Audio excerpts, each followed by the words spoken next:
শাস্তি প্রস্তুত করে রেখেছে। তিনটা শব্দ, তেরোটা শব্দ। এই তেরোটা বিষয় আল্লাহ কাফেরদের, মুশরিকদের, ইহুদিদের, খ্রিস্টানদের ক্ষেত্রে ব্যবহার করেছে। আর হুবহু এই চারোটা আল্লাহ তাআলা ওই মুমিনের ক্ষেত্রে ব্যবহার করেছেন, যে মুমিন ইচ্ছা করে তার আরেক মুমিনকে, আরেক মুসলিম ভাইকে হত্যা করেছে। আমাকে তো বুঝতেছেন সবাই?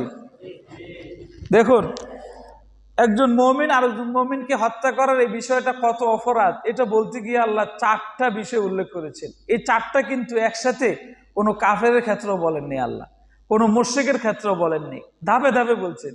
কোথাও বলছেন খালিদিনা ফিহা, আবার আরেক জায়গায় বলছেন ওয়ালানাহুমুল্লাহ, আরেক জায়গায় বলছেন ওয়াগাদিবাল্লাহ, আরেক জায়গায় বলছেন ওয়াআদ্দালাহুম।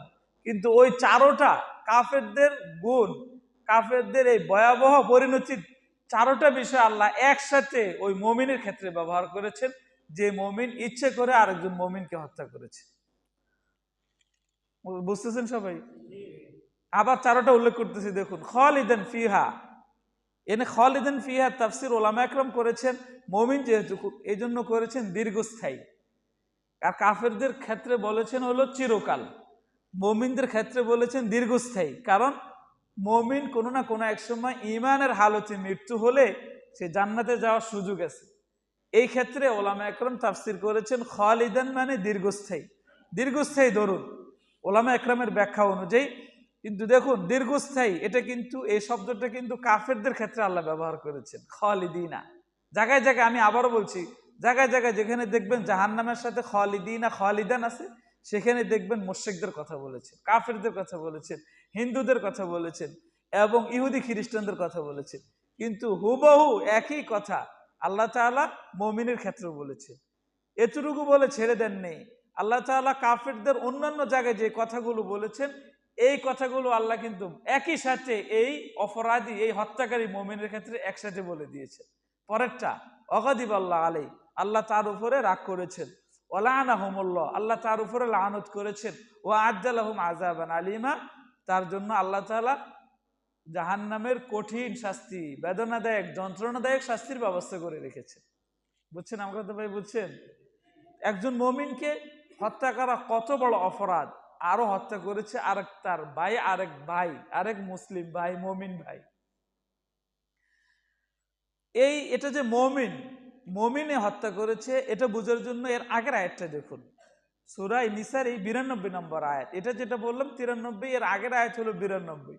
ওমা কানা লিমুমিনিন আন ইয়াকতুলা মুমিনান ইল্লা খাতাআ, কোন মুমিনকে তো হত্যা করতে পারে না, হ্যাঁ যদি ভুলে হত্যা করে ফেলে।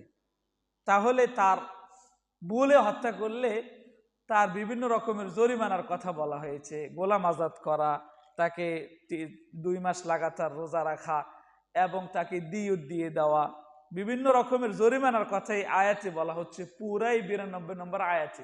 এটা কখন ভুলে, এ জানে না যে ও মুসলিম, এবং ও এই কথাও বুঝেনি যে আরেক মুসলিম ভাইকে হত্যা করতেছে। এটা যদি না জেনে কেউ যদি হত্যা করে, তাহলে জরিমানার কথা এবং তার তওবা ইস্তেগফারে আল্লাহ ক্ষমা করবেন জরিমানা দেওয়ার পরে। কিন্তু যে নির্বিচারে বুঝে শুনে কোনো মুমিনকে হত্যা করে, শুধু তো মুমিন না, মারে আর বলে কি যে তুই আলেম নি, তুই আলেম কিনা। যদি বলে আলেম, তাহলে আরো বেশি করে মারতে মারতে মেরে ফেলবে। কোনো আলেম বাংলাদেশে রাখবে না। এখন একদল বের হয়েছে সাতপন্থী নামে, চিনেন আপনারা এদেরকে? দেখুন, একজন লোককে খুশি করার জন্য বাংলাদেশ থেকে আলেমরে ওরা, আলেম নাম যারা, আলেম যারা, এদের সবাইকে উৎখাত করে দিবে একজন লোককে খুশি করার জন্য। সেই ভারতে বসে বসে গুটি নাড়তেছে, আর এরা ওই গুটির জোরে লাফালাফি করতেছে। আস্তাগফিরুল্লাহ, আল্লাহ আমাদের সবাইকে হেফাজত করুন, জোরে বলি আমিন। যে আমিরের জন্য লাফালাফি করতেছে, ওই আমির মানুষ না ফেরেশতা? মানুষ না ফেরেশতা? না নতুন করে নবী হয়ে আসছে, যে তাকে মানতেই হবে? তার ফতোয়াগুলো তুমি দেখো না, তুমি যার জন্য লাফাচ্ছ, যে ফতোয়াগুলো দিচ্ছে, যে এই ফতোয়াগুলো কাফেররাও দিতে ভয় করবে, যে কঠিন কঠিন ফতোয়াগুলো ওর জবান দিয়ে ফতোয়াগুলো বের হচ্ছে। আস্তাগফিরুল্লাহ, সবাই বলে আস্তাগফিরুল্লাহ। ওই লোকের অনুসরণ করতে গিয়ে, তাকে খুশি করতে গিয়ে বাংলাদেশ থেকে আলেম শূন্য করে দিবে, আলেমকে মেরে ফেলবে। কি পরিমাণ হিংসা আর বিদ্বেষ এদের অঞ্চলে এরা লালন করতেছে।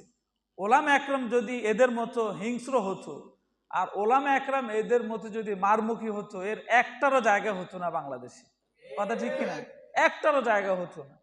ওলামা একরাম আল্লাহকে ভয় করেন, কখনো অন্যের গায়ে হাত তুলবেন, এটা ওলামা একরামের শিক্ষা নয়, কোরআন হাদিসের শিক্ষা নয়। কোরআন হাদিস এটা বলে না। কার গায়ে হাত তুলবো? ওলামা একরামের এই ভয় আছে, আর ওদের সামান্যতম ভয় নেই যে কার গায়ে হাত তুলতেছে। আবার জিজ্ঞাসা করতেছে, মারতেছে। আলেম যদি না হয় তাহলে ছেড়ে দিচ্ছে, যা তোকে ছেড়ে দিলাম, তুই আলেম না। আর আলেম বলতেছে তো মেরে ফেলবে। আস্তাগফিরুল্লাহ, সবাই বলি আস্তাগফিরুল্লাহ। আল্লাহ এই জাতীয় বিদ্বেষপূর্ণ মুমিন যারা রয়েছে আমাদের, এদের সবাইকে আল্লাহ হেদায়েত দান করুন, জোরে বলি আমিন। তাদেরকে সঠিক বুঝ দান করুন, জোরে বলি আমিন। এই জাতীয় যারা এই দলে অন্তর্ভুক্ত, এদেরকে অনতিবিলম্বে কোনো প্রকারের দেরি না করে বাংলাদেশ থেকে পুরো নিষিদ্ধ ঘোষণা করতে হবে। কথা ঠিক কিনা? যতকাল এই ফিতনা থাকবে ততকাল মানুষের মাঝে আরো বেশি ফিতনা ছড়াইতেই থাকবে। মুসলিমরা, আমাদের জনগণ সচেতন হলেই এই জাতীয় বিদ্বেষপূর্ণ ব্যক্তিগুলো বাংলার জমিনে থাকার কোনো সুযোগ নেই। যেরকম ভারতের দালালি করে বাংলাদেশে থাকার সুযোগ হয়নি, এখন ওখানে বসে দালালি করে আরেক রকমের ফিতনা শুরু করার সৃষ্টি করতেছে। কত বড় এগুলো বাংলাদেশের জন্য খতরনাক আর ভয়ানক, অতি চালাচালি। আমরা ওলামা একরাম যখন বলবে যে কোনো বিষয়, যদি ওলামা একরাম প্রত্যাহার না করতো, যে লং মার্চটা যদি লং মার্চ চালু থাকতো, তো বাংলার জমিনে মানুষ দেখতো যে ওলামা একরাম কি পরিমাণ সমাবেশ করতে পারে এবং সত্য আর কোনটা বাতিল এটাকে বুঝাই দিতে পারে। জনগণের স্বার্থে, দেশের সুবিধার্থে, দেশের যারা রাষ্ট্রনায়ক পরিচালনা আছেন, এদের অনুরোধে ওলামা একরাম এটাকে প্রত্যাহার করেছেন। এজন্য তাদেরকে বলা হচ্ছে বারবার যে কোনো প্রকারের হিংসে বিদ্বেষ জাতীয় কোনো বিষয় ওলামা একরাম পছন্দ করেন না, আগেও করেন নাই, এখনো করেন না, ভবিষ্যতেও করবেন না। তবে ওলামা একরামকে যদি খেপানো হয় তাহলে ওলামা একরাম কাউকে ছেড়ে দিবে না, কাউকে ছেড়ে দিবে না। কারণ আমরা ভালো করে বুঝেছেন যে বিগত 15-16 বছরে যারা জুলুম করে গেছে, এদের পক্ষ অবলম্বন করেছে যে আলেমগুলো, কিছু আলেম ছিল না এদের মাঝে। ওলামা লীগ মানে লীগ, ওই লীগ জাতীয় ওলামা একরাম কিছু ছিল কওমি মাদ্রাসারই। কওমি মাদ্রাসার ওলামা একরাম কি তাদেরকে ছেড়ে দিছে? কোনো অবস্থায় ছাড়ে নেই। তাদের যা যা দোষগুলো সব বলে বেড়াচ্ছে। এটাই কোরআনে কারীম এবং হাদিসের স্পষ্ট কথা। যত ওলামা একরামের এক দল, সঠিক এক দল, বড় এক দল সব সময় হকের উপরে থাকবে। এরা হককে আঁকড়িয়ে ধরবে। কোনো অবস্থায় এরা বাতিলের সাথে কোনো অবস্থায় সন্ধি করতে পারে না, সন্ধি করবেও না। তা না হয় কোরআন হাদিসের এই বিধানগুলো অবশ্যই মুছে যাবে। কোরআন হাদিস যেভাবে এসেছে ওভাবেই থাকবে। আর ওলামা একরাম অবশ্যই কোনো অবস্থায় নিজের দলের হোক, নিজের কওমি মাদ্রাসার হোক, নিজের আলেম হোক, নিজেদেরই লোক হোক, বাতিল কথায় পড়ে যাবে, তাকে ছেড়ে দিবে না। মাওলানা সাদ সাহেব ও আলেম, কওমি মাদ্রাসার আলেম, সে ভুল ফতুয়ার কারণে ওলামা একরাম তাকে ছেড়ে দিছেন?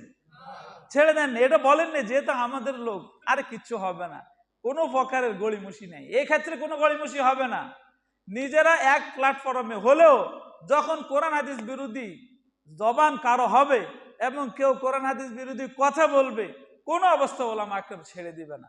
আর ছেড়ে দিলেই দুনিয়াতে দিন থাকবে না, কোরআন হাদিস থাকবে না, আল্লাহ দুনিয়াকে ধ্বংস করে দিবেন। আল্লাহ তাআলা আমাদের সবাইকে বোঝার তৌফিক দান করুন, জোরে বলি আমিন। নবীজি সাল্লাল্লাহু আলাইহি ওয়াসাল্লাম এই আয়াতের তাফসীর করতে গিয়ে বুঝিয়ে দিয়েছেন এবং এই আয়াতের প্রেক্ষাপটও বুঝিয়ে দিয়েছেন। যে আয়াতের প্রেক্ষাপটটা কি, আবু জাহেলের এক ভাই ছিল, আইয়াশ ইবনে রবিআহ বা আইয়াশ ইবনে আবি রবিআহ।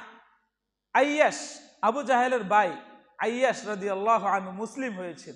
উনি মক্কায় মুসলিম হওয়ার পরে ওনার উপরে ওনার ভাই আবু জাহেল, আবু জাহেল হলো ওনার মা শরিক ভাই, মা এক বাবা দুইজন, এই যে মা শরিক ভাই বলা হয়। এই আইয়াশ রাদিয়াল্লাহু মুসলিম হওয়ার পরে তার উপরে অনেক টর্চারিং করেছে, অনেক জুলুম করেছে। আবু জাহেলের সাথে সহযোগিতা করেছে মক্কারে আরেকজন, কিন্তু আবু জাহেল তো মরে গেছে, জাহান্নামী হয়ে গেছে বদরের যুদ্ধে। যে লোক আবু জাহেলের সাথে শরিক হয়ে আইয়াশ রাদিয়াল্লাহু আনহুকে অত্যাচার করেছেন, পরে মক্কা বিজয়ের পরে হযরত আইয়াস ওই লোককে পেয়েছেন রাস্তায়। তখন আইয়াস রাদিয়াল্লাহু আনহু জানতেন না যে এই লোক মুসলিম হয়ে গেছে। এই লোক হিজরত করে কিন্তু এর আগেই মুসলিম হয়ে গেছে, মক্কা বিজয়ের আগেই মুসলিম হয়ে গেছে। যে লোক তার ভাই আবু জাহেলের সঙ্গ নিয়ে তাকে অত্যাচার করেছিল, কিন্তু এটা হযরত আইয়াস জানতেন না যে মুসলিম হয়ে গেছে। রাস্তায় তাকে একা পেয়ে উনি তাকে মেরে ফেলেছেন। এই খবর যখন নবীজির কাছে গেছে, নবীজি তো আফসোস করতে লাগলেন। হযরত আইয়াস কসম খেয়ে বলতেছেন, আল্লাহ রসুল, এ লোক যে মুসলিম আমি জানি না, ও যদি মুসলিম হয়ে গেছে আমার তো কোনো অবস্থায় তার গায়ে হাত তোলার কোনো সুযোগ নেই। নবীজি আফসোস করতেছেন, তুমি কি করলা এটা, তুমি এটা কি করলা, একজন মুসলিম ভাইকে হত্যা করে ফেলেছো।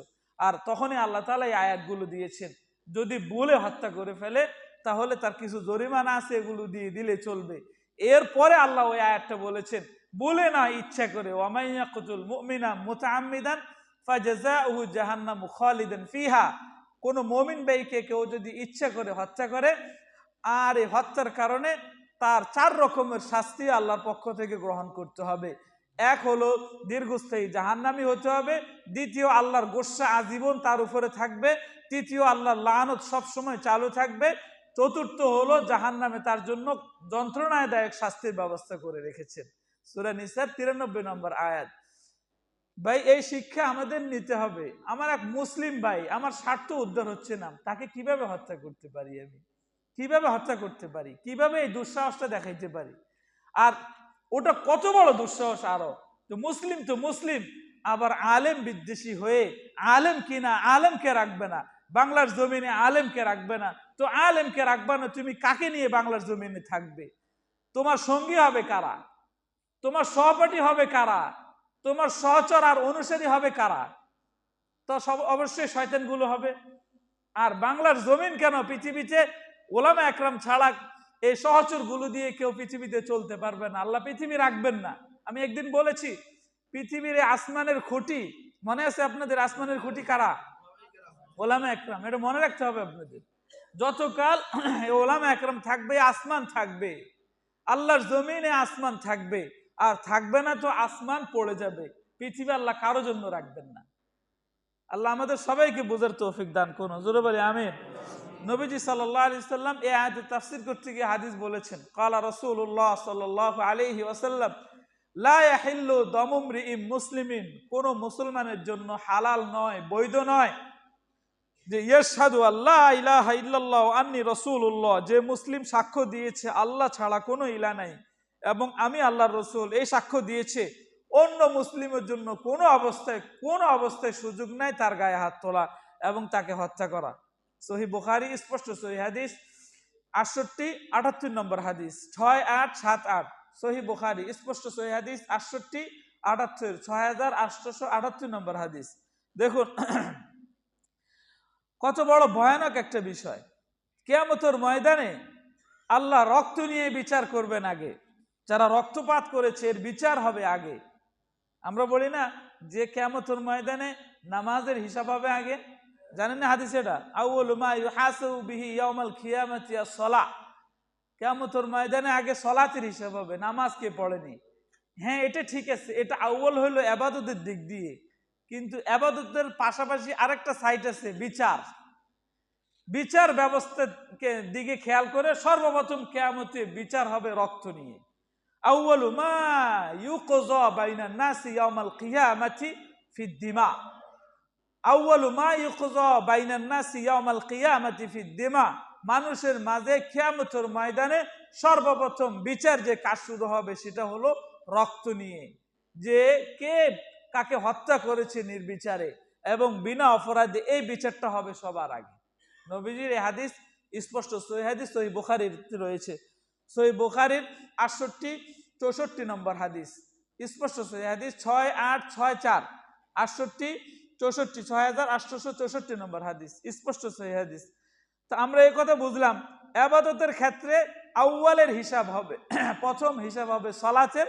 এরকম ভাবে মানুষের মাঝে লেনদেন করতে গিয়ে সর্বপ্রথম যে বিচার কার্য আল্লাহ দাঁড় করাবেন এবং প্রস্তুত করবেন সেটা হলো রক্ত নিয়ে। যারা ছিনিমিনি খেলেছে এদের বিচার হবে আগে। দেখুন আল্লাহ তাআলার কাছে আল্লাহ তাআলার কাছে একজন মুমিনের হত্যা কত বড় ভয়ানক, কত বড় ভয়ানক। নবীজি বলতেছেন এই আয়াতগুলোর ব্যাখ্যা করতে গিয়ে যে দুনিয়া ধ্বংস হয়ে যাওয়া আল্লাহর কাছে সহজ একজন মুসলিমকে হত্যা করার চেয়ে। কথাটা আবার খেয়াল করুন, দেখুন, দুনিয়া ধ্বংস হয়ে যাওয়া আল্লাহর কাছে সহজ একজন মুমিনকে হত্যা করার চেয়ে। নবীজি বলতেছেন লা জাওয়ালুদ দুনিয়া আহওয়ানু ইনদাল্লাহ, লা জাওয়ালুদ দুনিয়া আহওয়ানু ইনদাল্লাহ, দুনিয়া জাইল হয়ে যাওয়া, দুনিয়ার নিফাত হওয়া, দুনিয়া ধ্বংস হওয়া আল্লাহর কাছে সহজ ওই তুলনায় কার তুলনায় মিন কাতলি রাজুলিন মুসলিমিন, কোন মুসলিমকে হত্যা করার চেয়ে। কোন মুসলিমকে হত্যা করার চেয়ে আল্লাহর কাছে আরো সহজ হলো দুনিয়া ধ্বংস হয়ে যাও, কোনো সমস্যা নাই, কিন্তু একজন মুসলিম হত্যা এর চেয়ে বেশি আল্লাহর কাছে ভয়ানক। আল্লাহ আমাদের সবাইকে বোঝার তৌফিক দান করুন। আর এই লোকগুলো মুসলিম হত্যাকে মনে করতেছে, এই মানসিকতা কিন্তু একজন কাফের বেঈমান আমার মনে সাহস করবে না। ঘুমন্ত যারা ঘুমিয়ে আছে, এই ঘুমন্ত লোকগুলোর উপরে, এই কচিকাঁচা বাচ্চাদের উপরে, হেফজ বিভাগে যারা পড়তেছে এদের উপরে আক্রমণ করে বসছে। এরা তো কোনো কাফেরও যদি মানে বুদ্ধি মস্তিষ্ক কোনো মেধা আছে যার, এই জাতীয় কোনো কাফের বেঈমানও এই দুঃসাহস দেখাবে না। যে দুঃসাহস দেখিয়েছে ওরা তাবলীগের নাম দিয়ে, তাবলীগের নাম দিয়ে যে দুঃসাহসটা দেখিয়েছে যে বিশ্ব আমিরের অনুসরণ করবে। বিশ্ব আমির ওদের হুকুম দিয়েছে বাংলাদেশ থেকে সব আলেমকে উৎখাত করে দাও, আমি একাই রাজত্ব করব। আস্তাগফিরুল্লাহ, আওয়াজ করে বলে আস্তাগফিরুল্লাহ। এই জাতীয় ফিতনাবাজ থেকে আল্লাহ আমাদের সবাইকে হেফাজত করুন। এই বিশ্ববাসীর এই ফিতনাবাজকে পুরো বিশ্বে তাকে পরিচয় করে দিতে হবে। ফিতনাবাজ যত বেশি সুযোগ পাবে তত বেশি ফিতনা ছড়িয়ে দিবে পুরা সব জায়গায়। দেখুন ওর গতিতে কিন্তু ঠিকই বসে আছে, আর জায়গায় জায়গায় কলকব্জা দিয়ে মানুষের মাঝে হাঙ্গামা সৃষ্টি করে দিয়েছে। এখনো সরকারিভাবে ফায়সালা হয়নি ওদের জন্য সুযোগ দেওয়ার জন্য, ওরা জোর করে এটাকে ক্ষমতা দখল করে নেবে, আর জোর দেখানোর জন্য ওলামা একরামের গায়ে হাত তুলবে। আস্তাগফিরুল্লাহ, আস্তাগফিরুল্লাহ, আওয়াজ করে বলে আস্তাগফিরুল্লাহ। কোনো ভাষায় ব্যবহার করা যাচ্ছে না এদের ব্যাপারে, এত বড় বেয়াদব আর ফিতনাবাজ হতে পারে এরা, যেটা বাংলাদেশ নতুন করে জালেম থেকে নিষ্কৃতি পেয়ে আস্তে আস্তে নিজের পায়ে দাঁড়ানোর চেষ্টা করতেছে, সবাই মিলে চেষ্টা করতেছে। আর এই মাঝ দিয়ে জনগণের মাঝে একটা অস্থিরতা সৃষ্টি করার জন্য এই ফিতনাবাজগুলো আরেকটা ইস্যু নিয়ে এখন ময়দানে নেমেছে। অনতিবিলম্বে আমরা আওয়াজ তুলব যে অতি তাড়াতাড়ি এদেরকে নিষিদ্ধ ঘোষণা করা হোক। কথা ঠিক কিনা কথা বলুন। এবং আল্লাহ তাআলা এই ফিতনাবাজগুলো থেকে আমাদেরকে হেফাজত করুন, আমাদের ঈমানকে হেফাজত করুন, আমাদের দেশকে হেফাজত করুন, আমাদের কোরআন সুন্নাহকে আল্লাহ হেফাজত করুন। জোরে বলি আমিন। দেখুন আল্লাহ তাআলা নবীজি জবান দিয়ে এই আয়াতের তাফসীর করতে গিয়ে আরেকটা হাদিস বলেছেন। নবীজি সুন্দর একটা হাদিস বলেছেন, যে হাদিসটা একটু আগে বললাম, এটা সুনানে তিরমিজিতে রয়েছে, 1395 নম্বর হাদিস, 1395 1395 নম্বর হাদিস। আরেকটা হাদিস নবীজি বলতেছেন যে পৃথিবীর অসংখ্য মানুষ মিলেও যদি একজন মুসলিমকে হত্যা করা হয়, আল্লাহ সবগুলোকে উল্টো করে জাহান্নামে নিক্ষেপ করবেন। পৃথিবীর অসংখ্য মানুষ যদি একসাথে সম্মিলিত হয়ে যদি একজন মুসলিমকে হত্যা করে, আল্লাহ বলেছেন সবগুলোকে আল্লাহ উল্টো করে জাহান্নামে নিক্ষেপ করে। দেখুন গণতন্ত্রের নিয়ম দেখুন, আপনি কোন সমাজে কোন লোককে যদি এই পিটিয়ে হত্যা করে ফেলে, অনেকজন মিলে যে সমাজের লোকগুলো হত্যা করে ফেলেছেন, এখানে কিন্তু বিচার হয় না, হয় জনগণের হত্যা, জনগণের রোষানলে পড়ে নিষ্পেষিত হয়েছে, এ লোককে মেরে ফেলা হয়েছে। কার বিরুদ্ধে কেস করবে, মামলা করবে? জনগণ মেরে ফেলেছেন। ওরাও মনে করছে গণতন্ত্রের বিশ্বাসী হয়ে, ওরাও মনে করছে যে ওখানে ঘুমায় রয়েছে, আমরা অনেকে মিলে কে অন্ধকারে কারে দেখবে, কে কার চেহারা দেখবে, মেরে ফেলি কয়েকজনকে, তো আমরা বেঁচে যাব। গণতন্ত্রের নিয়ম অনুযায়ী যেরকম আমাদের মামলা হবে না, ওরা মনে করছে আল্লাহ আমরা গণতন্ত্র অনেকগুলো হয়ে গেছি, অনেকে মিলে মারছি, আর কি হবে আমাদের।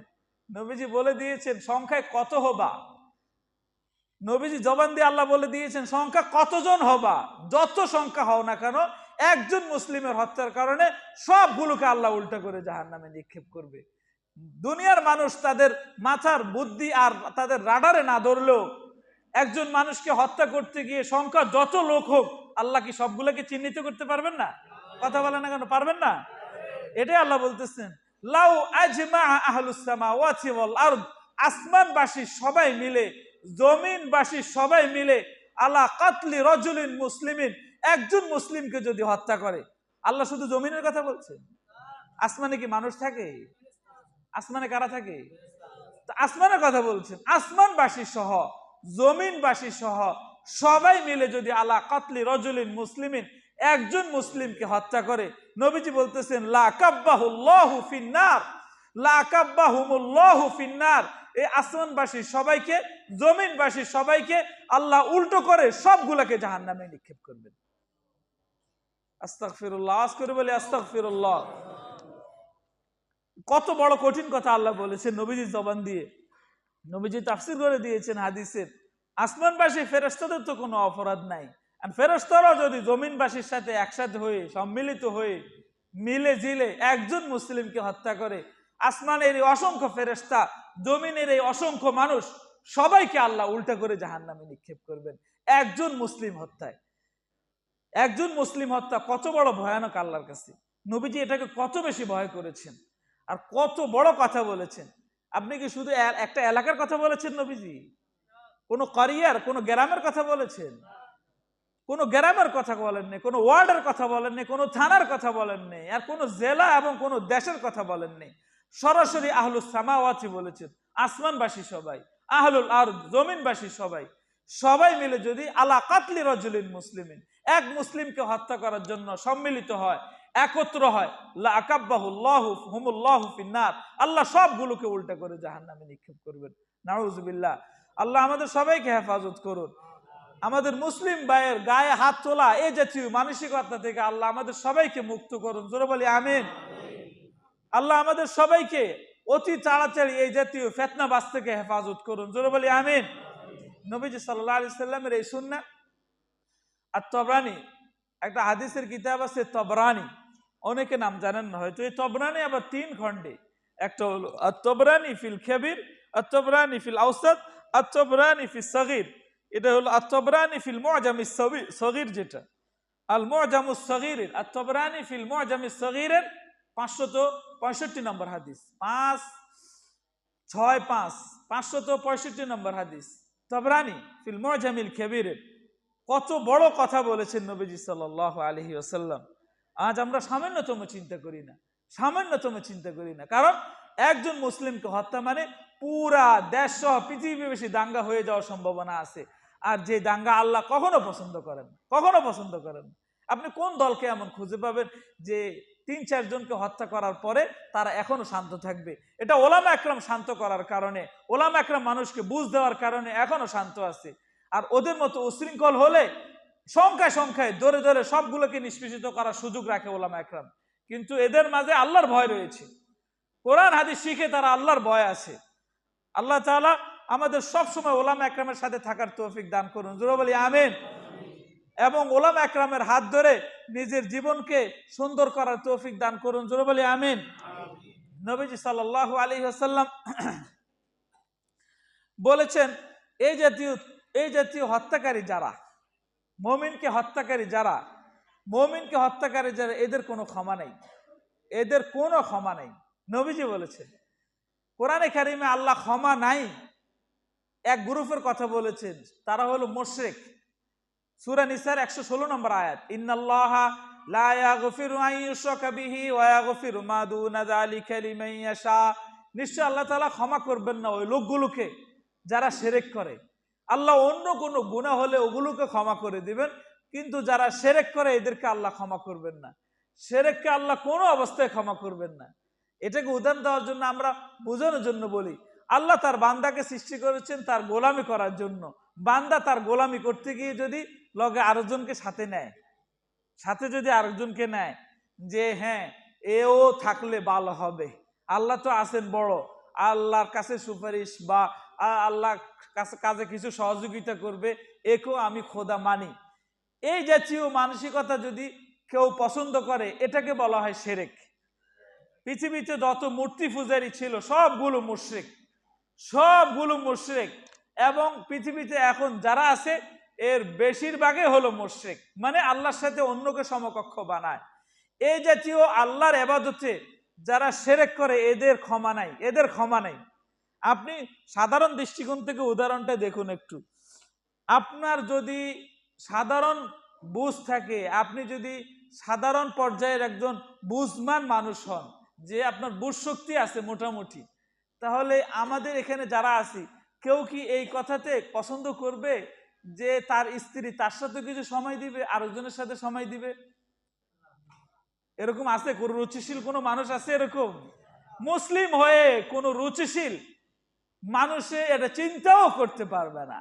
অন্য কিছু স্ত্রী জ্বালাতন করে, বকাঝকা দেয়, স্বামীর সাথে রাগ করে, স্বামীর টাকা মেরে খেয়েছে, এই করেছে ওই করেছে, ওই জাতীয় সবগুলো স্বামী বেচারা মেনে নিলেও কোন রুচিশীল স্বামী যখন বুঝবে ও আমার সাথে শুধু সময় দেয়, অন্য জায়গায় সময় দেয়, ও যদি রুচিশীল কোনো পুরুষ হয়ে থাকে, শুধু মুসলিম না, রুচিশীল কোনো পুরুষ হয়ে থাকে, কোনো অবস্থায় এটা মেনে নিবে না। কথা ঠিক কিনা? কথা বলেন।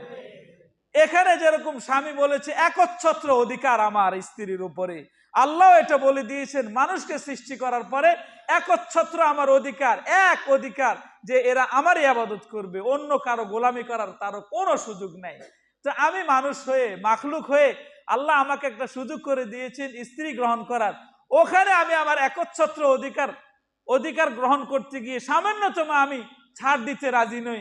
তো যিনি আমাকে সৃষ্টি করেছেন, যিনি আমার সব কিছু করে দেন, যিনি আমাকে কিয়ামত মৃত্যু পর্যন্ত থাকার সুযোগ করে দিয়েছেন, যিনি আমার সব কিছুর ব্যবস্থা করে দিয়েছেন, তিনি কিভাবে সহ্য করবেন যে তার সাথে অন্যকে শরীক করার?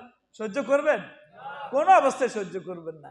এজন্য আল্লাহ পরিষ্কার জানিয়ে দিয়েছেন অন্য গুনাহগুলো ক্ষমা করলো, আমি কিন্তু শিরকের গুনাহ ক্ষমা করব না। কোনো অবস্থায় ক্ষমা নাই, কোনো অবস্থায় ক্ষমা নেই। এই আয়াতের ব্যাখ্যা করতে গিয়ে নবীজির হাদিস দেখুন, আসাল্লাহু আইয়া গফিরা, আশা করা যায় কুল্লা জামবিন, সবগুলো গুনাহ আল্লাহ ক্ষমা করে দিতে পারেন, আশা করা যায়। ইল্লার রাজুলু ইয়ামুতু কাফিরান, তবে ওই ব্যক্তিকে আল্লাহ ক্ষমা করবে না যে কাফের হয়ে মৃত্যুবরণ করেছে। আরেকজন ওর রজুলু ইয়াকতুলু মুমিনান মুতাআম্মিদান, আল্লাহ ওই লোককেও ক্ষমা করবেন না যে ইচ্ছা করে আরেকজন মুমিনকে হত্যা করেছে। দেখুন কার সাথে নবীজি মিলিয়েছেন, যে মুশরিককে আল্লাহ ক্ষমা করবে না, সাথে সাথে ওই লোককেও আল্লাহ ক্ষমা করবে না যে লোক ইচ্ছা করে আরেকজন মুমিনকে হত্যা করেছে। স্পষ্ট সহিহ হাদিস। নবীজির এই সুনানে নাসাই নামে একটা হাদিসের কিতাব আছে। এই কিতাব যেটা কম্পিউটার সিস্টেমে বের করেছে এবং যেটা কম্পিউটারে ছাপা, ওই কিতাবের ওই ভলিউমের 7 নম্বর খণ্ডের 84 নম্বর পৃষ্ঠায় রয়েছে। ও মুসলমান একটু খেয়াল করুন, আমাদের দেশে কওমি মাদ্রাসাগুলোতে যে পাণ্ডুলিপিটা পড়ায় ওটা বড়, এখন আধুনিকভাবে সুন্দর করার জন্য ছোট ছোট খণ্ডে বের করেছে। সুনান নাসাইর 7 নম্বর খণ্ডের 84 নম্বর পৃষ্ঠায় রয়েছে হাদিসটা। কত সুন্দর করে নবীজি বুঝিয়ে দিয়েছেন। অন্য কিছুকে আল্লাহ ক্ষমা করে দিল, যেরকম শিরককে ক্ষমা করবেন না, অন্য কোনো অপরাধ মুমিনে থাকলো আল্লাহ ক্ষমা করে দিল, কোনো মুমিন ইচ্ছা করে আরেকজন মুমিনকে হত্যা করলে আল্লাহ কোনো অবস্থায় ক্ষমা করবেন না, কোনো অবস্থায় আল্লাহ ক্ষমা করবেন না। আল্লাহ আমাদের সবাইকে বোঝার তৌফিক দান করুন। আল্লাহ আমাদের জমিনকে, বাংলার এই জমিনকে ফিতনাবাজ থেকে হেফাজত করুন। বাংলার জমিনকে সুন্দর করে কোরআন সুন্নাহ দিয়ে আল্লাহর এই জমিনকে ভরে দেওয়ার তৌফিক দান করুন। জোরে বলি আমিন। আল্লাহর জমিনে আল্লাহর আইন যেন চলে, আল্লাহর জমিনে আল্লাহর বিধান যেন চলে। আল্লাহ আমাদের সব জনগণকে সেভাবে প্রস্তুতি নেওয়ার তৌফিক দান করুন। জোরে বলি আমিন। ইবনে আব্বাস রাদিয়াল্লাহু তাআলা আনহু, নবীজির চাচাতো ভাই, হযরত আব্বাসের ছেলে আব্দুল্লাহ বিন আব্বাস, নবীজি থেকে সাহাবা একরাম যারাই জ্ঞান শিখেছেন অল্প সময়ে তার মতো বেশি জ্ঞান আর কেউ শিখতে পারেনি। আল্লাহ এত বিচক্ষণতা দিয়েছেন। মহিলাদের মাঝ থেকে যেরকম নবীজি থেকে জ্ঞান শিখেছেন অল্প সময় আম্মাজান আয়েশা সিদ্দিকা রাদিয়াল্লাহু আনহার মতো জ্ঞান নবীজির কোনো স্ত্রী, অন্য কোনো মহিলারা শিখতে পারেননি। এমনকি পুরুষদের মধ্য থেকে ইবনে আব্বাস রাদিয়াল্লাহু তাআলা আনহু নবীজি থেকে যে জ্ঞান শিখেছেন অন্য কারো দ্বারা এরকম জ্ঞান, বিচক্ষণতার পরিচয় কারো দ্বারা হয়নি। জ্ঞান তো শিখেছেন, আবার নবীজি ইবনে আব্বাসের ব্যাপারে দোয়া করে দিয়েছেন, আল্লাহুম্মা ফাক্কিহু ফিদ্দীন ওয়া আল্লিমহু তাবিল। আল্লাহ এই ইবনে আব্বাসকে, আমার এই চাচতো ভাইকে আপনি সঠিক বুঝ দান করুন কোরআন সুন্নাহর, এবং কোরআনের সুন্দর করে তাফসীর করার তৌফিক দান করুন। আল্লাহ এত জ্ঞান দিয়েছেন ওনাকে। আপনি তাফসির পড়বেন, সাহাবা একরামের মাঝ থেকে যিনি তাফসির করেছেন, গিয়ে নাম পাবেন যে ইবনে আব্বাস এই তাফসির করেছেন। তাফসির কিতাবগুলো ওনারা তাফসির লিখেছেন ওনার বর্ণনা দিয়ে, কারণ ওনার মতো কোরআন অন্য কেউ এরকম বুঝতে পারেনি। এজন্য বলা হয় রইসুল মুফাসসিরিন। সাহাবা একরামের মধ্যে উনি সব তাফসিরকারদের নেতা ছিলেন। উনি বয়স কিন্তু অনেক কম। কোন এলাকায় যেতেন, কোন শহরে যেতেন, কোন দেশে যেতেন, কোনো মাইকিং নাই, কিচ্ছু নাই যে ইবনে আব্বাস এসেছেন দরস দিবেন, হাদিস শিখাবেন। মুহূর্তের ভিতরে, কয়েক ঘন্টার ভিতরে এক এক দরসে 70,000 80,000 লোক জমা হয়ে যেত। এক দরসে সে সময় 70,000 80,000, সর্বশেষ এক দরসে 93,000 লোকের সমাগম হয়েছে। 93,000 লোকের সমাগম হয়েছে। হযরত ইবনে আব্বাস রাদিয়াল্লাহু তাআলা আনহু ছোট্ট, হযরত ওমর রাদিয়াল্লাহু তাআলা আনহু সবসময় তারা কাছে রাখতেন, কারণ কোনো বিষয় ঠেকে গেলে তারা জিজ্ঞেস করতেন। ওর বয়স তখন 18-20 হবে, বেশি হয়নি। ওমর রাদিয়াল্লাহু তাআলা তো শাসক, আমিরুল মুমিনিন, অনেকেরই একটু ঈর্ষা লাগতো, আরে ছোট্ট আব্বা ইবনে আব্বাসকে কেন ওমর সাথে রাখে, আবার সাহস করে কিছু ভয় অনেকে কয় না কথা। একদিনের একটা ঘটনা ঘটে গেল। একদল এসে, ইহুদি একদল এসে মুসলমানদের পরীক্ষা করবে যে তোমাদের জ্ঞানের পরিধি কতটুকু, দেখি যদি জ্ঞানের পরিধি ভালো হয় তাহলে আমরা মুসলিম হব। প্রশ্ন করেছেন কি? প্রশ্ন করেছেন, আমি মনে হয় এই জিনিসটা আপনাদের বলেছি, আবারও স্মরণ করে দিচ্ছি, ইবনে আব্বাসের জ্ঞানের প্রখরতা কত বেশি দেখুন। প্রশ্ন করেছে, পৃথিবীতে এমন এক লোক এসে যে তার নিজের বয়স একদিন, কিন্তু তার ছেলের বয়স হলো 120 বছর এবং তার নাতির বয়স হলো 90 বছর, আর তার দাসী যে রেখে গেছে দাসীর বয়স হলো 125 বছর, কিন্তু তার নিজের বয়স কয়দিন? একদিন।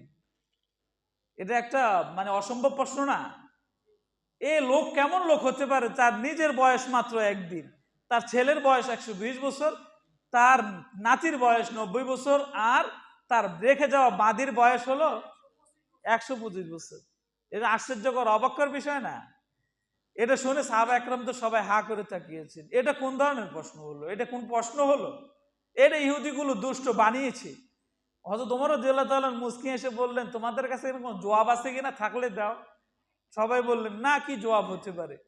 ওমর রাদিয়াল্লাহু তাআলা এবার ইবনে আব্বাসের তাকিয়ে মুস্কি হাসি দিয়ে বললেন, তুমি বলে দাও এটার জবাব কি। হযরত ইবনে আব্বাস রাদিয়াল্লাহু তাআলা বললেন, সুন্দর জবাব, এটা সূরা বাকারায় রয়েছে। সূরা বাকারায় 3 নম্বর পারা 2 নম্বর পৃষ্ঠায় এক নবীর ঘটনা রয়েছে। আওকাল্লাযী মাররা আলা কারিয়াতিন ওয়া হিয়া খাবিয়াতুন আলা উরুশিহা। হযরত উযাইর আলাইহিস সালাম, এই লোকটাকে হযরত উযাইর একজন নবী। হযরত উযাইর আলাইহিস সালাম বখতে নসরের অত্যাচারে অত্যাচারিত হয়ে বাইতুল মুকাদ্দাসের জেলখানায় অনেকদিন ছিলেন। সবাই মনে করছে উনি মারা গেছে।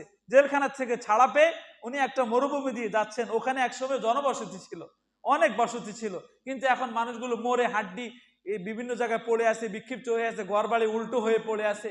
উনি ওই জায়গায় দাঁড়িয়ে বলতেছেন, এগুলোকে আল্লাহ আবার কিভাবে পুনরায় জীবিত করবেন, কিভাবে পুনরায় জীবিত করবেন? উনি নিজে নিজে প্রশ্ন করতেছেন আর বলতেছেন আল্লাহ কিভাবে পুনরায় জীবিত হবে এগুলো। আল্লাহ ওকে মেরে ফেললেন। ওখানে উনি বসেছেন আর আল্লাহ ওনাকে মৃত্যু দিয়ে দিলেন। 100 বছর ওখানে, কত বছর মরা ছিলেন? 100 বছর ওখানে মরা। 100 বছর, কত বছর? উনি যখন ওনার সন্তানকে রেখে যায় তখন সন্তানের বয়স 20 বছর। উনি 100 বছর কি অবস্থায় ছিলেন? মৃত। 100 বছর যে মৃত, 100 বছর পর আল্লাহ উঠিয়ে পরে বলতেছেন, কে ইবনে উযাইর, কয়দিন এখানে তুমি? একদিন অথবা কম বেশি হবে। আরে একদিন কম বেশি হলে তোমার গাদা কই? পুরো লম্বা ঘটনা, আমি সেদিকে যাচ্ছি না। হযরত ইবনে আব্বাসের এই তাফসীর শুনে ইহুদিরা তখনই ওই মজলিসে আশহাদু আল্লা ইলাহা ইল্লাল্লাহ ওয়া আশহাদু আন্না মুহাম্মাদান আবদুহু ওয়া রাসূলুহু, আমি এটা বানিয়ে বলিনি, তাফসীর ইবনে কাসিরে দেখুন, ওখানে এইভাবে প্রশ্ন আছে, আমি যেভাবে আপনাদের প্রশ্ন করেছি। কোন লোক যার নিজের বয়স একদিন, ছেলের বয়স 120 বছর এবং নাতির বয়স 90, বাদীর বয়স 125 বছর। আল্লাহ তাআলা এটা ক্ষমতা রাখেন, করে দেখিয়েছেন। উনি যখন ঘরে গেছেন, নতুন করে জিন্দা হয়েছেন, ওনার বয়স তখন কতদিন? একদিন না, আগে তো মরে গেছে, আগের কিচ্ছা খতম, শেষ। 100 বছর পরে পুনরায় জীবিত হয়েছেন, তো উনি দাড়ি কাঁচা এখনো। যায় দেখে কি ছেলে একবারে বুড়ো টুড়ো, ওই দাড়ি পাকা পেকে গেছে, নাতিও দাড়ি পেকে গেছে 90 বছর, চিনে না কেউ।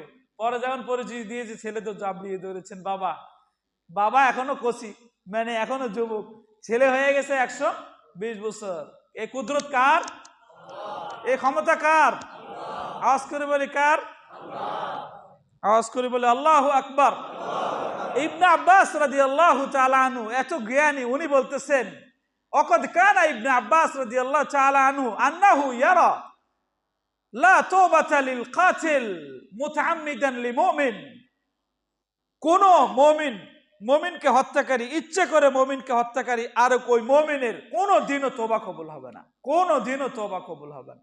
সেই ইবনে আব্বাস রাদিয়াল্লাহু তাআলা আনহু বলতেছেন, দেখুন তাফসীর ইবনে কাসিরের 2 নম্বর খণ্ডের 377 নম্বর পৃষ্ঠায় এই আয়াতের ওমাইয়াকতুল মুমিনা মুতাআম্মিদান সূরা নিসার এই আয়াতেই উনি এই উক্তিটা বলে দিয়েছেন, কোন অবস্থায় সুযোগ নেই, তওবা করলো তওবা কবুল হবে না। কত বড় ভয়ানক কথা বলেছেন, কত কঠিন কথা বলেছেন। ও ভাই, একটু হুশ করে চলতে হবে। কার গায়ে হাত তুলতেছি আমি? কে ও? কোন সাহসে আমি আর মুমিনের গায়ে হাত তুলতেছি? কোন সাহসে আমি আরেকজন মুমিনের গায়ে হাত তুলতেছি? কাকে খুশি করার জন্য? কে আমাকে বাহবা দিবে?